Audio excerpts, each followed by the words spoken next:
Hi there, Dr. Heldman again with Tech Talk Education. This is the second in a series of videos I want to do about setting up a Linux cluster server environment inside a virtualized network. We have pfSense running on the front end, and we've got 3 virtual nodes running on the back. You're looking, or I will show you anyway in just a minute, the master node screen. We haven't configured any of these VMs yet, and so that's the next thing we would need to concentrate on, is going through some basic configurations. So let's get started. Should be a lot of fun.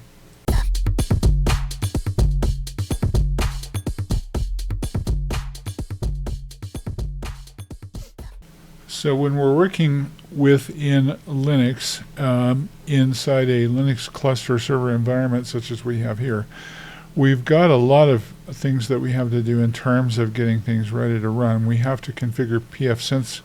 We also have to configure each of our nodes. You'll have to do this 3 times. So as you're doing your configuration, you'll rinse and repeat 3 times. There's a way to do this in such a way that we could create one, put it into a container, and then just push it to another node. We'll do that in a later video, but for right now we're doing everything in manual mode. So we have 3 nodes, master node, compute node 1, and compute node 2. We need to configure those along with pfSense. So before I do anything here, the first thing I want to do is I want to maximize this screen. So I'll click that. Notice here that it doesn't stay maximized. It doesn't fully maximize this window. You'll have to go under View and Virtual Screen 1 to be able to redo this. We'll do that in just a minute. But what you could do is you could also select, right-click the screen anywhere and select Desktop Settings. And we could go in there and change that way as well. But we'll come back to this, because what I really want to do is I want to get down to where we can do some updates and things like that. So you can see that I have clicked the terminal button, and the terminal is being shown here. And what I want to do is I want to run a command that's going to update the system. However, it won't run for me. I'll show you what we're going to do. If I do a sudo apt update ampersand sudo apt upgrade tac y, it fails. If I type in my password, it says, well, you're not in the sudoers file. What does that mean? Well, it means that there's a file here on the Linux system that knows who it is that it's allowed to be in to run as sudo, and we're not in it. So what we have to do is add that first. Now there's a cool little utility called vsudo. If you try to run it natively as just this user, Bill here, it says it can't find the command. So let's see if we can find it and execute that command. The way to get into root, I'm here in Debian 12. I'm running the XFCE desktop environment, and it really doesn't matter if you installed a different environment or not. The way to get into root here is to type in su-tac, and then type in your password. You know the root password because you made them the same. Now we're in as root. Well, let's see if we can run this command vsudo. See if it'll run for us. And sure enough, it does. This is the sudoers temp folder. It's not temp, it's made permanent once you save it. But look at the path. It's etsy sudoers.temp. We'll come down here and edit this, and all we have to do is make one simple change here. We go down to the bottom here, and we see that there's this user privilege specification line, and currently root is the only guy that's allowed to work as root. We're going to add ourselves to that. So the way you do that is you type in Bill, and then I'll just tab, and you exactly duplicate this, just exactly the way that it looks in here, all.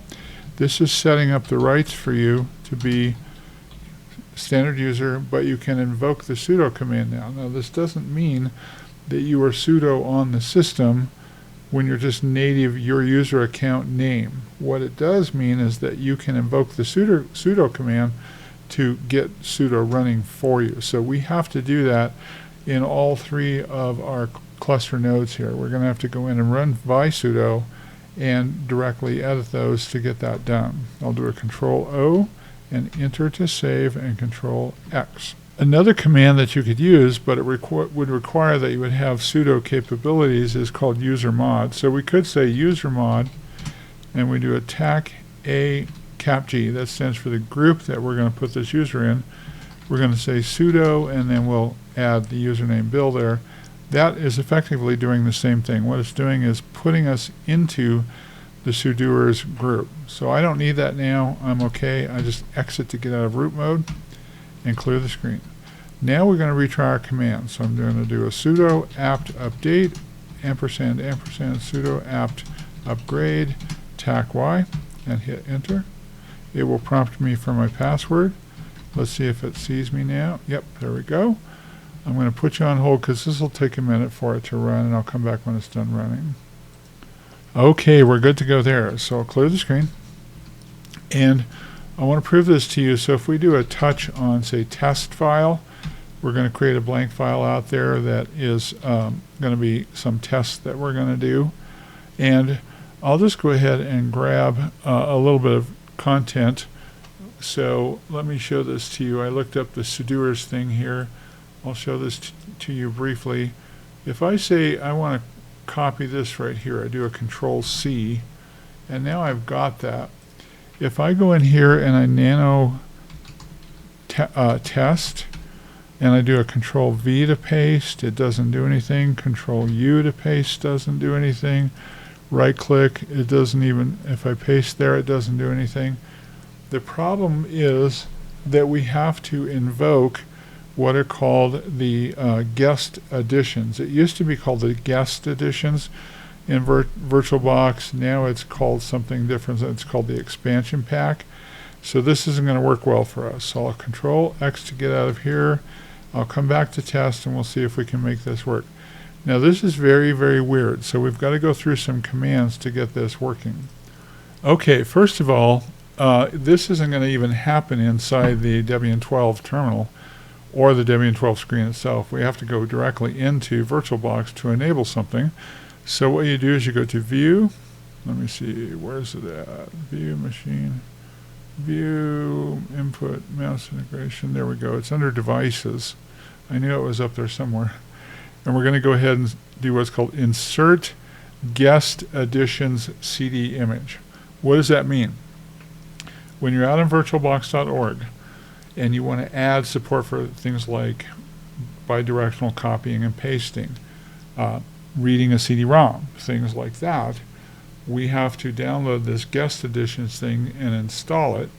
And so that's what we're going to do. But we're going to do everything programmatically here. We're going to invoke this CD inside the terminal. So the first thing I do is select it. And now if I select devices, it should, you could upgrade it, but there's no need to. And you see how it showed up here? So it's already mounted and ready to go. This is called the VirtualBox Guest Additions. If you look at it on the web, it's called the extension pack. It's the same thing. Now we're going to run it right in a pretty long command, so I'm going to read it off of my notes here so that I get it right. I'm going to do a sudo apt install, and we're going to install a thing called build, B-U-I-L-D, tac essential, module tac assistant, tac-y. We've got to install this, so it's going to prompt me for my password. I've already keyed in the password, so it should not prompt me, but if it does, that's fine. And this is going to take a minute. It's going out to the Debian website, and it's downloading what are called the Build Essential Module Assistance for us. It doesn't take a long time to install, but it takes a minute, so I'm going to put you on hold while this is doing its job. All right, so we've got that done. Next thing that we're going to do is run another command. This is a weird one. I'll clear the screen. And I'll do a sudo mtac-a, and then I'm going to say prepare with a tac-y and hit enter. And this is going to prepare exactly what we did here. I don't know why that tac-y didn't work for that, but that's okay. This is going to prepare the things that we just downloaded. So the idea is sudo apt update and upgrade. Remember that you've got to do sudo apt update ampersand sudo apt upgrade. Once that's all done, then you run that command sudo apt install build essential module assistant tac-y. Then we run sudo mtac-a prepare tac-y, and now we want to mount this CD-ROM. Now I played around with this when I was in GNOME mode, and the CD-ROM did not show up. I'm a little encouraged to see it showing up here. But let's go ahead and run this just in case. So I'm going to say mount/media/CD-ROM. Now, what we're doing here is we're saying, I know I've got a CD in the tray, and we have to use a Linux command called mount to mount some stuff that we want to use. So we've done that here, and it's saying that it's mounted as read-only. Now we're going to get into a long command. Forgive me for reading off of my notes, but it is a longish command. So we're going to do sudo shell sh. We're going to tell it to go to the media CD-ROM, and we want to run a thing called vbox. You got to be careful about this spelling. Linux additions.run. So sudo sh media CD-ROM vbox Linux additions.run and hit enter. And what this is going to do is install the VirtualBox tools onto this host so that you can use them. And we're not quite done. We've got to do a couple more things, and then we're going to be in good shape. We'll test it, make sure it's going to work. And if it does work, then we're good to go. You have the instructions that you need to do the other two nodes. But you're going to have to do this to all of the nodes because they all have to be essentially the same thing. While this is working, one of the things that I would do is I would look at the date and time, make sure that you're in the right time zone, all that kind of stuff, because everything has to be all exactly level when we're working with these cluster nodes. We remember that when we're working with fiber channel switches and fiber optic cable, we might have a big, huge fiber channel switch in the back of this unit running, talking to all these cluster nodes. Everything has to be coordinated. So that's the concept. And look what it did. It just killed my window here. So let me see if I can resize this. Yep, look here. Now if I go to view, virtual screen, now all of a sudden I have what looks pretty good. So I'll try 1920 by 1080. Oh, that doesn't look too bad, except I'm missing stuff at the bottom here. By the way, if you use your scroll key, you look at the top of the screen, you can see that I have 4 total windows, and I have something open on the first window. So we're all good to go there. That looks really good. I like that. And I'm going to leave it there like that. Finally, what we do is we're going to test the clipboard. But before we do the clipboard, because we want to copy and paste stuff in, what we have to do is enable it. So we're going to type in a vbox client command. It's vbox client, like that. And we want to tell it to do the tac clipboard, like this. Boom. This is a great thing here, because it's showing up that the shared clipboard service is now running. All right, well, let's test that again. So let me bring up a piece of something that I can copy and paste into here. So I went out to one of my favorite poems here. It's called The Walrus and the Carpenter. I'm just going to copy some of this and see if it'll paste in. So I do a Control-C, minimize this guy, go back to the screen. I'm going to nano that test file that we had before, and I'm going to see if I can right-click and paste. Oh, that looks very good, and I like that a lot, so we're just going to paste it. The other way you could do it would be to do the Control-U there, but we've got it now. So we've proven that that is working, and I will Control-X out of that. I will not save that, and I will remove test because I don't need it anymore. I've proven that test works. Now, we want to make this permanent, so this has got to be permanent. Every time we boot into this node, the way that we do this is we say echo, double quotes, vbox client. You've got to be very careful about how you spell this because this is all in camel case. Tac clipboard. Watch this now. This is going to be really weird.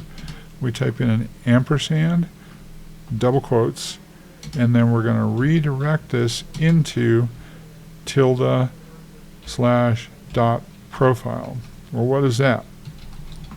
Now, you as a user on this machine, you are user, whoever you are, you have a dot profile. Dot means it's hidden.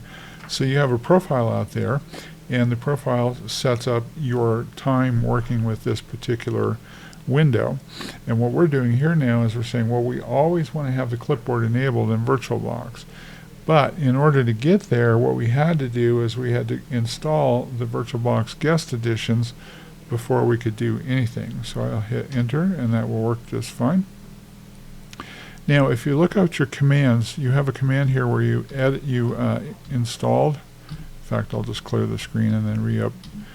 We're looking for that command where we did a mount. So there's a command here called umount. So when we do that, what it's going to do is unmount the CD-ROM. We don't need it anymore because we've installed the VirtualBox guest editions, and we hit enter, and now it shows up as gone. It's out there still. We could use it again if we wanted to, but it doesn't matter. Now we've gotten that done. Okay, next thing we want to do is we are master node, and the way you could find that out is to just type in the host name command, and it will tell you that we're master node. But we need to get our IP address, and we need to make our IP address static so that we are not getting in the way. We all have IP addresses that are dedicated to the Linux cluster nodes. Probably won't do that with pfSense, but we do need to do that with these nodes, partly so that you remember what the numbers are, but also partly so that if somebody got a DHCP address, and it would not wipe out what your DHCP address that you received from Dynamic Host Configuration Protocol. So this makes sense. Static IPs are used for stuff like this because the IP addresses never change. Let's check our IP address. So it's IP space A, and if you look here, you have an adapter named ENP0S3. Very common in Debian. I don't know why they went with that name, but they did. You remember that in Kali it's ETH0. In pfSense it's, what is that, Echo Mike 0 and Echo Mike 1. Here we have Echo Nancy Papa 0 Sam 3, and we need to take note of that. Now you see here I got an IP address from DHCP. Well, what does that mean? Well, it means that pfSense is authorized and has DHCP installed and enabled, and what it's doing is it's saying, well, this host woke up, pinged me for an address, I gave it an address out of my DHCP range. But we really don't want that. We want we want to actually have a static address on all three of these nodes. So now I think it's probably time to go ahead and get pfSense enabled first. I'm going to minimize this guy. I'm going to go to Applications, and there's my web browser right there, because we're going to get into pfSense using the web browser, and it's not hard to use, but we want to go in and configure a few things. We'll actually be back here using other things as well. I don't care about the Welcome to Firefox node.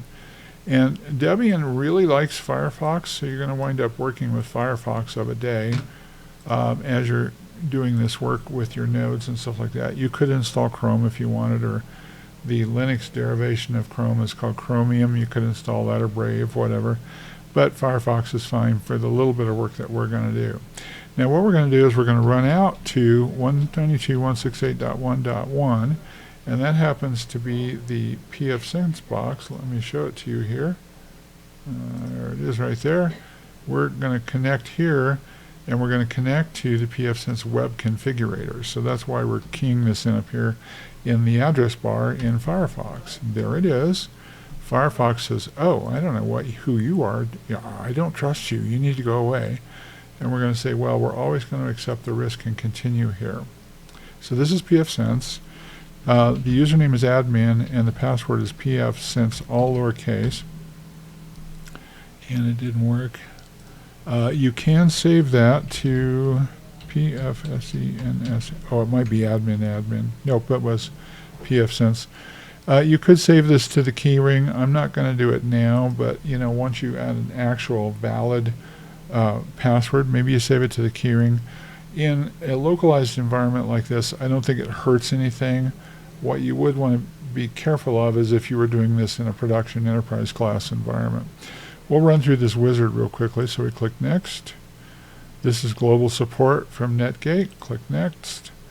The name of the box is pfSense. It has a reverse address for us. You could key in some primary DNS servers and secondary DNS servers here if you wanted to. We can also key that in at runtime on all of these nodes, which is something we'll likely do. But I'm going to make my primary DNS server 8.8.8.8. That is Google. And I'm going to make one 8.8.4.4. You could do 1.1.1.1 as well. And here we're saying we would allow DHCP servers to be overridden by DHCP PPP on a WAN. well, all they're saying is that if the WAN gives us a different DNS address than these, we can go ahead and use that, and it's checked by default, so that makes sense to me. Click Next. Now we need to know what time signature we're in. Right now we're in ETSI UTC, not the right time signature, so we're going to find Mountain Time here, and if I come up here to, I went a little too far, MNOP, and it scrolls really fast. Where are we at? Pacific, US, there we go, US, and I'm in the mountain zone right here. So you want to make sure that that's set there as well.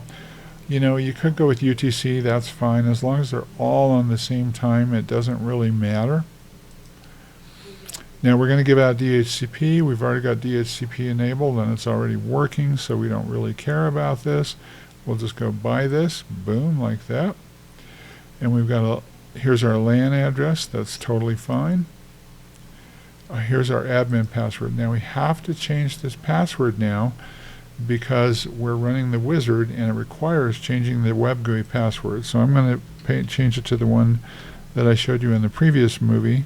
You would not do this in a production environment. I would go with a very strong password in a production environment, but in this case it's something that I'm experimenting with, so I don't really think I need to worry about it, and I will save it this time. Then what you do is you reload pfSense. So everything's groovy there. There's not much that we need to do. We could check for updates and see if there are any updates out there. Probably not likely to be too many, and it takes a minute for it to check. So once we're done with the pfSense configuration, there's a couple of more changes we have to make. One of the changes is that we want to use static IP addresses when we're working with these cluster nodes. What do I mean by static? Well, we're going to assign an address that's never going to change, because in the real enterprise world where we have users that are logging on all the time, the majority of those computers get their IP address from a system called Dynamic Host Configuration Protocol, which automatically gives out IP addressing information. But in the case of having a cluster node like this, we want them to have static addresses that are automatically assigned to them that never change, because if I have a DHCP address, it could be that I have to go out and renegotiate the lease on that address. I might get a different address, and what we don't want is we don't want the IP addresses changing while we're working with the cluster. So a static address is the thing that we need to assign, and part of this is going to happen when we are in the when we're in pfSense. We need to do some of this work in pfSense. So I'm all done with the setup here. This is what it looks like when you're done setting up pfSense. You get the Netgate support, a little document here. I don't really need that. I'm probably not going to go for support right now for this, so I'll kill that. But then everything else looks good. This is really a good front page for pfSense. This is what it should look like. Now what we want to do is we want to go in and just manage the DHCP services here while we're in pfSense. So I'll go to Services, DHCP Server right here. And you'll notice here that we get a message that ISC DHCP has reached end of life. DHCP is responsible for giving out IP addresses to hosts. And they're going to remove this ISC DHCP, and they say that we're supposed to switch to DHCP backend. So you go to System Advanced Networking. It's a hot link, so I'll click it. And here we are, and I'm just going to go ahead and change it to from ISC DHCP, which has been being deprecated, to Kia DHCP. I'll come down here and click Save. Good deal. Okay, so that's really good. Now let's go look at DHCP. So come in here, DHCP server. We want to look at this just real quickly. The main part you're interested in here, I went a little too far, is the primary address pool. And what you can see here is our subnet is 192.168.1.0/24. That means it's got a 255.255.255.0 mask. And the subnet range goes from 1.1 to 1.254. So it's occupying that particular range. The reason is 1 to 254. We can't use 0. We can't use 255. 0 goes for the network. 255 is for broadcast. So this is the correct range for this particular subnet mask. This is a Class C reserved address, quite proper. Everybody in the world is using it. What we want to do is just check and make sure that we have enough addresses here that we're going to start our DHCP at .10 and move up from there to 245. So what they're doing is they're taking off 9 addresses on the top and 9 on the bottom to reserve for static IPs. It's okay. I'm going to enlarge this a little bit because if you did want to grow your net, for example, you want to have a bunch more nodes in there, and truly in the virtualized world you may not want to do that, but this should be a little bit larger. So I'm going to go ahead and move this out to like a .50, and then I will just keep this at .254. I don't need anything up on the higher end. I'll tell you why they like the higher end stuff. A lot of network admins like to put some of the networking equipment up at the upper end of the range rather than at the lower end. What this is doing here is this is reserving 49 addresses for us that we can use as static IP addresses. I could have left it at .10, but again, I have another cluster network that I'm working with that might use that address, or if I wanted to add to this one, I'm not really going to give out this many IP addresses, 100 IP addresses anyway, so I think it's smart to extend this out. So I'll go ahead and also come down here and take a look at the DNS servers. And I'm going to put some DNS servers in here just so you can see what that looks like. These are the DNS addresses that DHCP will hand out to users that log on that get a DHCP address.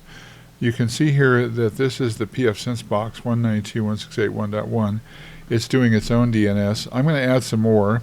So I'm going to add Google DNS 8.8.8. It's also 8.8.4.4. And I'm going to put the Cloudflare address 1.1.1.1 in there as well. And that way users will have a variety of DNS addresses that they can query. In case one goes out, another one can kick in. Honestly, I don't think that Google DNS is ever going to go out, but that you get the idea. So I'm just hedging my bet here, I guess is what I'm doing. And then I click Save. Okay, once you're done making changes with pfSense, usually you have to click the green Apply Changes button. And we are good to go. And you can just click this pfSense community logo right here to get back to the front page. If we need to make changes later, we can. Let's take a real quick at the firewall rules. I want to show those to you. So if I go to firewall rules, there are 2 kinds of rules. There's a WAN rule, and you can see that we have things open here. There are no rules defined. These are default rules. And then there are LAN rules. And so our guys on the inside of the network can get out. We have an auto lockout rule on ports 443 and 80, which are the HTTP ports, so that clients on the inside network can get out onto the web. And that's the idea. So we're looking good here. I'll go back home. I'll minimize this. Now what we want to do is we want to change this IP address to, let me see what I just did. We want to change the IP address. So if I do an IPA right now, I look and I can see that EMP0S3 has an address of 192.168.1.100, but that's not going to work for us in this cluster node environment. What we have to think about is what it is that we want to do with our cluster node environment and the IP addressing. Now I went into Notepad and I made a little list for myself. So up here I've got the virtualized Linux cluster addresses. That's just the title. pfSense is sitting at 192.168.1.1. I'm going to make master node 1.2, compute node, and I have this listed as cluster node. I'm going to make this, be more careful about this. These are called compute nodes, and so I'll change that as well. So compute node 1 gets 1.3 and compute node 2 gets 1.4. So I'm just using that as a way of helping myself understand what it is we're going to do. Now here's where we're going to go. We're going to go into Etsy hosts. I'll show you what this looks like. So cat/Etsy hosts. And here's what it looks like right now. It's down in the bottom of the screen there. We're going to edit this, so we're going to add some more addresses to this, and we have to do this on every computer. So we've got to do two things. First of all, we want to add the IP addressing information in for a static IP address. Then we're going to go in and we're going to edit Etsy hosts, and we have to do that on each node so that everything is pretty precisely matched here. So let's get started on this. I'm going to clear the screen, and I'm going to go in as root here. So I'll do a sudo space tac and type in my password. What this will do is it'll temporarily put me in root node, which is great because I need to do this to edit these files. I'm going to change to cd to Etsy network like this, ls, and then interfaces right here is the file that I'm interested in managing.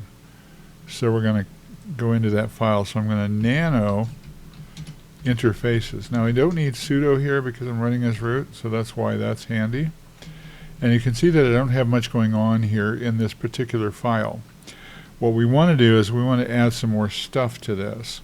So first of all, we know that our Ethernet name is ENP0S3, Echo Nancy Paul 0 Sierra 3.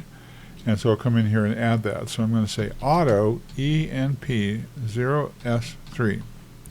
I can come in a couple of spaces to make it tab in and look kind of nice. You don't need to do that, but if you want to, you can. And I've got my interface. iFace stands for interface. It's ENP0S3. We're going to make this an internet static IP. So we're declaring this particular IP as a static IP. And let me bring this sheet back up so you can see what it is we're going to do. We're going to add these addresses to this particular host here. All right, so the next thing I do is I say address. It's going to be 192.168.1. Now the pfSense box is occupying 1.1. Master node needs to be 1.2. So we're escalating these things as we go along, or elevating them. I'm going to add a net mask. The net mask is 255.255.255.0. I'm going to go ahead and add a gateway. This is my ticket out the door to get out to the web, and this is the pfSense router. And then I'm going to have my DNS name servers. My name servers, I'm going to do the same thing that I showed you before, 192.168.1.1, comma, 8.8.8.8, comma, 8.8.4.4, comma, and 1.1.1.1. That's all I need to add to Etsy interfaces to get this thing to have a static IP address. So now what it's going to do is it's going to assume the address of .2. Well, what did I do in pfSense then? Well, in pfSense what I did was I set it up so that anyone getting a DHCP address from the pfSense router is going to start at .50. So if I were to stand up another node and it picked up a DHCP address, it would start at .50 and go up from there. But since we have a Linux cluster node, we want to use static IP addresses for this. I'll write this out. I just check and make sure that everything's typed in correctly. I wouldn't put spaces in here if I were you. You know, it's hard to read, but I don't know if spaces are going to goof us up, so I'm going to leave it alone. And then I'll do a Control O and Enter, and Control X. That takes care of the static IP addressing part. Next thing we have to do, and it's not there yet, so if I do an IPA, I've still got this 100 address here, so we're not there yet with that. We'll have to reboot the machine, or we could restart networking, either way, but we want to make a couple more changes. So now what I'm going to do is go edit hosts. So I'm going to say nano Etsy hosts like this. And this thing, we have to add the host addresses for each of the things that we have here. Now what are these things? Well, this is the loopback address 127.0.0.1, and what it's saying is, I know you, the computer saying, I know you 127.0.0.1 either as localhost or master node. Now we don't have a web server running here, so it's not really helpful at all. If we did have a web server running and we wanted to test our web code, we could type in on the address bar on the browser masternode or localhost, and it would respond provided a web server was running, and it knew and it would bring us to a page that we could look at, like Apache web server, for example, or Nginx. In this case, we're going to put in 192.168.1.2, and that is going to be master node. I'm going to add the others. 192.168.1.3, that's going to be compute node 1, and 192.168.1.4 is going to be compute node 2. You want to make sure the spelling's correct. Go back and double check and make sure. We really don't need an entry here for pfSense. We could put one in there if we wanted to. It wouldn't hurt anything. Just so your list looks complete. Bingo, we're good to go. Now again, you have to do both of these things here. You only have to make the pfSense change once, but you have to make this change 3 times. One for master node, compute node 1, and compute node 2. Control O and enter, Control X. We're good to go there. Let's see if we can ping some hosts here. So I'm going to ping 192.168.1.1, and if it responds, I know that the network's behaving okay. Now let me show you the other 2 nodes because they currently have a DHCP address. So what I'll do is I'll run out here and grab cluster node 2 here and log on and hit enter. And I'll grab the command prompt, bring it down in the center here, IPA, and it has picked up a 101 address. So it's picking up a DHCP address, which is something that we really don't want in the case of a cluster server. Most devices like servers, a lot of printers, routers, switches, telephony gear, things like that, cameras, are pretty much going to have a static IP address. So we want to make this static. So again, what we would do is we would do sudo tac like that. We go in as administrator. And then I clear the screen, and I'm going to nano etc networking. Let's see, do I have that right?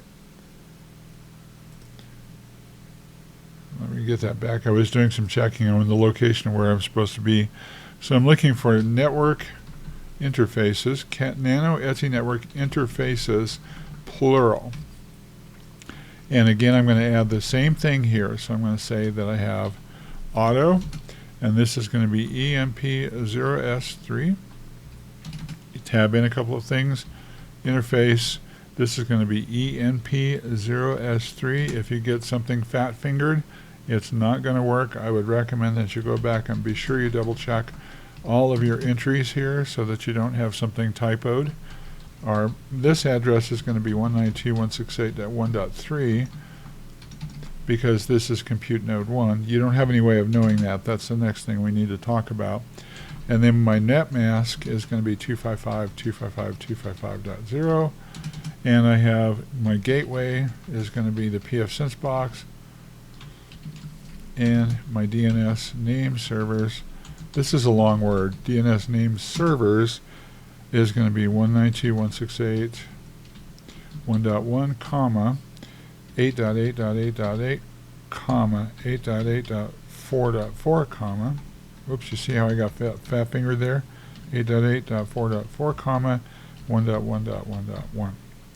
I'll do just check and make sure everything's good. It looks all good there. And I will do a Control O and enter and Control X. And finally, we'll get it to reread this address. So what we'll do is we'll say sudo. I don't need sudo because I'm logged on as sudo. We'll do system control, and then we'll do restart networking. Boom. Okay, let me do an IPA here. Check this out. He picked up a 101. That didn't work. What I would do then is I would reboot the computer. Another route that we can try, let me show this to you. I'm trying to avoid a reboot. So I can do an IF down on EMP0S3 like that. So you're telling it to take the interface down. That's what IF down means, and you give it the name of the interface. And then we'll do an if up EMP0S3, boom. Let's do an IPA. And let's see, it still did not pick up that address. So what I would do is I would just do a sudo, I don't need sudo, reboot now, and that will take care of that. Well, it dawned on me, you guys, that the movie went a little bit long, so I want to show you how to put these background images on your respective cluster nodes, so that you can tell which one you're on as you're doing your work. But like I say, I went a little long, so I'm going to cut this movie off now, and in the next video I'll show you how to go about doing this. This is going to be another issue for you in terms of VirtualBox and some stuff that we have to do there. So in the interim, if you want to go out and create your graphics wherever you and however you might do that, I like Canva a great deal, but there are other things that you can use for this. And you want 3 of them to be different so that when you're looking at each node is labeled and you can tell what node you're on, either by picture or by looking at the sentences there. That'll help you a great deal when you're moving around between these nodes.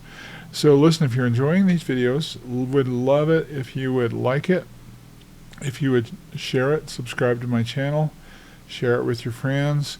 You're welcome to comment. I love the comments I've been getting on this channel. Thank you very much for that. And I will talk to you in the next movie. We're going to keep going down this Linux cluster server environment path for a little while. Thanks for listening and have a great day.